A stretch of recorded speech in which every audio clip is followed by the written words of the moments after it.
Hello friends, welcome back Spanish channel.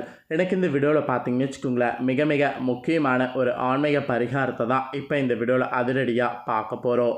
அதாவது வரக்கூடிய மே மாதம் 23ஆம் தேதி மிக முக்கியமான நாளுங்க. அன்றைய நாள் தமிழ் மாதம் பார்த்தீங்கன்னு வச்சுக்கோங்களேன், வைகாசி மாதத்துடைய 10ஆம் தேதி. அதே போல் அன்று கிழமை பார்த்தீங்கன்னு வச்சுக்கோங்களேன், புதன்கிழமை. அன்று வரக்கூடிய புதன்கிழமை சாதாரணமாக வரக்கூடிய புதன்கிழமை கிடையாது. ரொம்ப முக்கியமான ஒரு புதன்கிழமை என்று சொல்லலாம். அப்படி என்ன முக்கியமான புதன்கிழமைன்னு கேட்குறீங்களா? அன்றைய புதன்கிழமை வைகாசி மாதத்துடைய பௌர்ணமியானது வருதுங்க. பௌர்ணமி அப்படிங்கிறது ஒவ்வொரு மாதத்தில் வரக்கூடிய ஒரு சிறப்பான நாளுங்க. இந்த பௌர்ணமி அன்னைக்கு நம்ம பரிகாரங்கள் செய்து வழிபாடு செய்யும்போது நம்மளுடைய வழிபாட்டு பரிகாரங்களுக்கு உடனடியாக பலன் கிடைக்குங்க. அந்த மாதிரி வைகாசி மாதத்தில் வரக்கூடிய இந்த பௌர்ணமி ரொம்ப சிறப்பானதுங்க. இன்றைக்கி இந்த வீடியோவில் வைகாசி பௌர்ணமியுடைய பரிகாரங்களை தான் பார்க்க போகிறோம். அது மட்டும் இல்லாமல் எந்தெந்த மாதத்தில் வரக்கூடிய பௌர்ணமியில் என்ன மாதிரியெல்லாம் விளக்கேற்றினால் என்ன பலன் கிடைக்கும் அப்படிங்கிறதையும் பார்க்க போகிறோம். ஸோ பௌர்ணமி விரத ரகசியங்களை தான் இந்த வீடியோவில் ஷேர் பண்ண போகிறேன். இந்த வீடியோ பார்த்தீங்கன்னு வச்சுக்கோங்களேன், கண்டிப்பாக ரொம்ப யூஸ்ஃபுல்லாகவே இருக்குங்க. வீடியோ பார்க்கக்கூடிய அத்தனை பேரும் வீடியோவை ஸ்கிப் பண்ணாமல் பாருங்கள். எந்த மாதம் வரக்கூடிய பௌர்ணமியில் என்ன விளக்கேற்றினால் என்ன பலன் கிடைக்கும் அப்படிங்கிறத தெரிஞ்சுக்குங்க. ஸோ தெரிஞ்சு இனி வரக்கூடிய மாதம் பௌர்ணமியில் இந்த மாதிரியான விளக்கை ஏற்றிடுங்க. இந்த வீடியோவில் வைகாசி மாத பௌர்ணமியுடைய தீப ஏற்றுறதை பற்றி ஷேர் பண்ண போகிறேன். அதனால் வீடியோவை ஸ்கிப் பண்ணாமல் பார்த்து இப்போ வரக்கூடிய வைகாசி மாதத்துக்கு என்ன தீபம் ஏற்றணுங்கிறத தெரிஞ்சுக்குங்க. எப்பயுமே சாதாரண நாட்களை விட பௌர்ணமியில் தெய்வ தரிசனம் செய்கிறது மற்ற நாட்களில் செய்கிறத காட்டிலும் சிறந்த பலன்களை அதிகமாக நமக்கு கிடைக்க செய்யுங்க.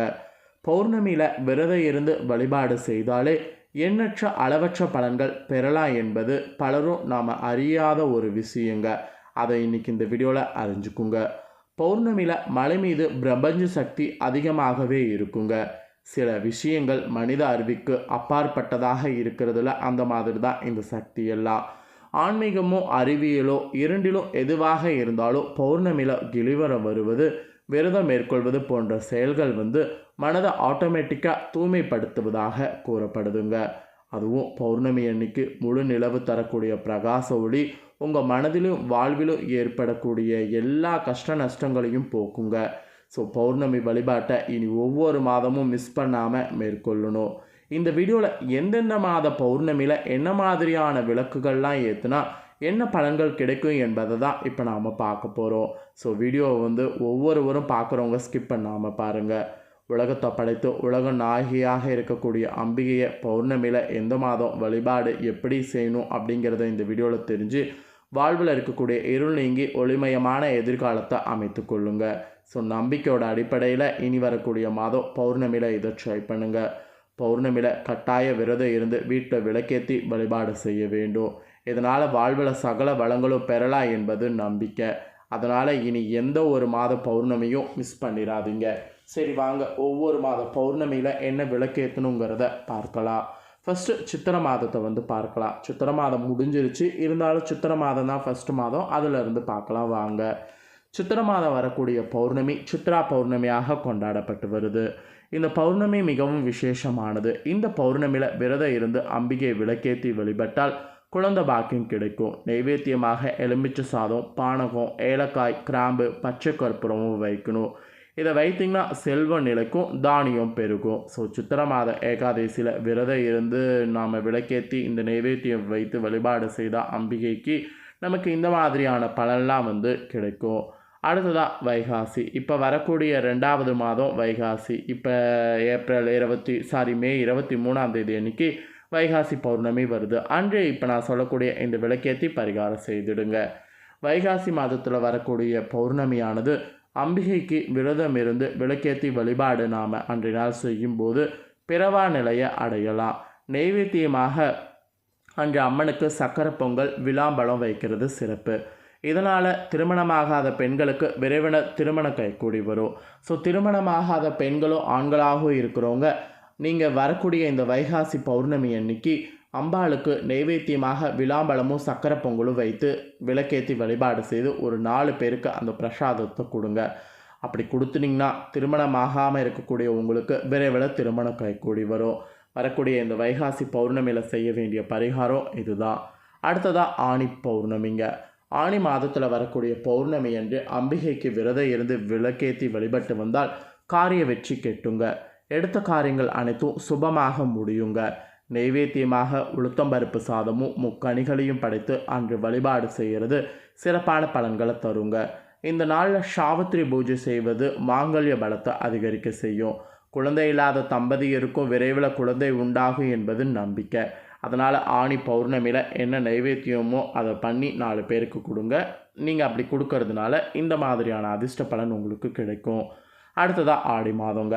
ஆடி மாதத்தில் வரக்கூடிய பௌர்ணமி மிகவும் விசேஷமானது. அன்றைய தினத்தில் அம்பிகை நினைத்து மந்திரங்கள் ஜெபித்து விரதம் அனுஷ்டிக்கிறது, அம்மனுக்கு பாலபிஷேகம் செய்கிறது, வாழைப்பழத்து சாதத்தோடு கலந்து நெய்வேத்தியமாக படைக்கிறது, விளக்கேற்றி வழிபாடு அந்த அமாவாசையில் செய்கிறது, அந்த பௌர்ணமி அன்னைக்கு செய்து வந்தால் சகல யோகங்களும் வந்து சேருங்க. ஆடி மாத பௌர்ணமியிலும் சாவித்திரி விரதம் மேற்கொள்வது சிறப்பான பலன்களை தரும். வட மாநிலத்தில் இருக்கிறவங்க கோமத்ம விரதம், சாவித்திரி விரதம் இந்த பௌர்ணமியில் மேற்கொள்வாங்க என்பது குறிப்பிடத்தக்கது. ஸோ ஆடி பௌர்ணமியும் ரொம்ப சிறப்பான பௌர்ணமி. அந்த பௌர்ணமியில் என்ன நைவேத்தியமோ அதை பண்ணி அம்பாளை வழிபாடு செய்யுங்க. அடுத்ததாக பார்த்தீங்கன்னு வச்சுக்கோங்களேன், ஆவணிங்க. ஆவணி மாதத்தில் வரக்கூடிய பௌர்ணமி விரதம் இருக்கிறது கடன் தொல்லைகள் இருந்து நீங்கள் வழிவகை கிடைக்குங்க. இந்த நாளில் அம்பிகையை துதித்து விளக்கேற்றி நெய் கலந்த சாதத்தை நைவேத்தியமாக வைத்து வழிபாடு செய்து ஒரு 4 பேருக்கு கொடுத்தாவே செல்வம் பெருகுங்க.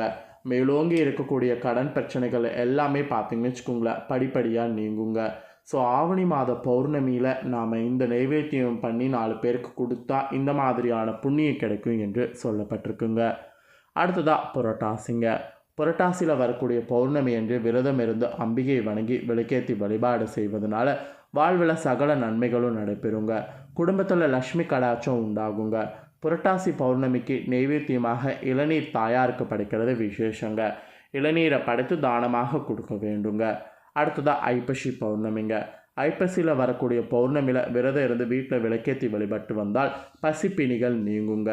வெண்பொங்கலும் நெய்ப்பொங்கலும் படைத்து அம்பிகைக்கு நெய் விளக்கேற்றி வழிபாடு செய்தால் வாழ்வில் எல்லா நன்மைகளும் உண்டாகுங்க. ஸோ ஐப்பசி பௌர்ணமியில் நாம் தானம் பண்ண வேண்டியது இந்த நைவேத்தியங்கள் தாங்க. அடுத்ததாக கார்த்திகை மாதங்க. கார்த்திகை மாதத்தில் வரக்கூடிய பௌர்ணமியானது ரொம்ப விசேஷங்க. வீட்டில் விளக்கேற்றி அம்பிகையை துதித்து விரதம் மேற்கொண்டு வழிபாடு அன்றினால் செய்தால் பேரும் புகழும் நிலைத்து நிற்குங்க. இந்த மாதம் அந்த பௌர்ணமியில் தீப திருவிழா விசேஷமாக கொண்டாடப்படுங்க. கார்த்திகை மாத பௌர்ணமியும் விசேஷமானதுங்க. அடுத்ததாக மார்கழிங்க. மார்கழி மாதத்தில் வரக்கூடிய பௌர்ணமியில் விரதம் இருந்து விளக்கேற்றி வழிபட்டு வந்தால் ஆரோக்கிய பிரச்சனைகள் நீங்குங்க. உடல்கள் உங்களுக்கு சீராகும். நைவேத்தியமாக களியை படைத்து வழிபாடு செய்திங்கன்னா கஷ்டங்கள் நீங்கும். மார்கழி மாதத்தில் வரக்கூடிய பௌர்ணமி சித்திர நட்சத்திரத்தில் வந்தால் அது ரொம்ப சிறப்பு.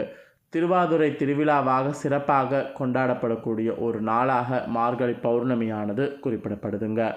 அடுத்ததாக தைங்க. தை மாதம் வரக்கூடிய பௌர்ணமியில் விரதம் இருந்து வீட்டில் விளக்கேற்றி அம்பிகை வழிபட்டு வந்தால் அனைத்து நன்மைகளும் கிடைக்குங்க. நைவேத்தியமாக பாயாசம் படைத்து பௌர்ணமி வழிபட்டால் ஆயுள் விருத்தி உண்டாகுங்க. தை மாதம் வரக்கூடிய பௌர்ணமி தைப்பூசம் சிறப்பாக கொண்டாடப்படுங்க. அடுத்ததாக மாசிங்க. மாசி மாதம் வரக்கூடிய பௌர்ணமியில் அம்பிகையை துதித்து விளக்கேற்றி வழிபட்டு வந்தால் துன்பங்கள் விலகி ஓடிவிடுங்க. இன்பம் நிலைத்திருக்குங்க. இந்த நாளில் சக்கரை பொங்கலை நைவேத்தியமாக வைத்து ஈசனை வழிபாடு செய்கிறது சிறப்புங்க. சிவதீட்சை பெற்ற யோகம் இந்த வழிபாடு பெற்றுத்தரும். அதுக்கப்புறமா பங்குனிங்க. பங்குனி மாதம் வரக்கூடிய பௌர்ணமி விரதம் இருந்து வழிபாடு செய்தால் தர்மம் செய்த பலன் கிடைக்குங்க. அம்பிகைக்கு விளக்கேற்றி பருப்பு நெய்யும் கலந்த சாதத்தை நைவேத்தியமாக படைத்து வழிபாடு செய்கிறதன் மூலிமா புண்ணியம் பெறலாங்க. ஸோ இப்படி பௌர்ணமி என்பது சிறந்த நாளாக இருக்கும். அனைத்து பௌர்ணமி விசேஷமானது தான். தெய்வங்களுக்கு அதிக சக்தி பௌர்ணமியில் இருக்கும். இந்த நாளில் முறையாக விரதம் இருந்து எளிமையாக வீட்டில் விளக்கேற்றி வழிபாடு செய்யலாம். ஆனால் கிரிவலம் வருவது, ஆலய தரிசனம், கோபுர தரிசனம் போன்றவற்றை இந்த நாளன்னைக்கு செய்கிறது மேலும் சிறப்பான பலன்களை தரும். வாழ்வில் வளம் பெற பௌர்ணமியில் விளக்கேற்றுங்க. கண்டிப்பாக நல்லதே நடக்கும். இன்றைக்கி இந்த வீடியோவில் பௌர்ணமியுடைய சிறப்பை முழுசாக பார்த்துட்டோம்.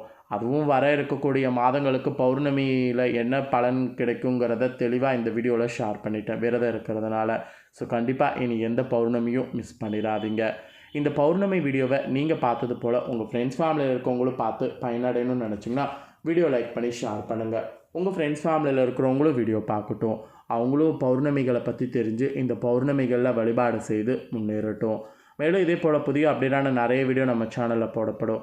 அதை எல்லாத்தையுமே உடனுக்குடனே தெரிந்து கொள்ள மறக்காமல் நம்ம சேனலை சப்ஸ்கிரைப் பண்ணுங்கள். கூடவே பெல் பண்ண ப்ரெஸ் பண்ணுங்கள். அதை ஒன்று பண்ணிங்கன்னா நான் போடுற மற்ற அப்டேட்டான எல்லா வீடியோஸும் உடனுக்குடனே தெரிந்து கொள்ளலாம். ஸோ மறக்காமல் பண்ணுங்கள். சுவாரஸ்யமாக இதே போல் வேறொரு புதிய அப்டேட்டான தகவல்களோடு மீண்டும் இன்னொரு புதிய வீடியோவில் உங்களை சந்திக்கிறேன். நன்றி, வணக்கம்.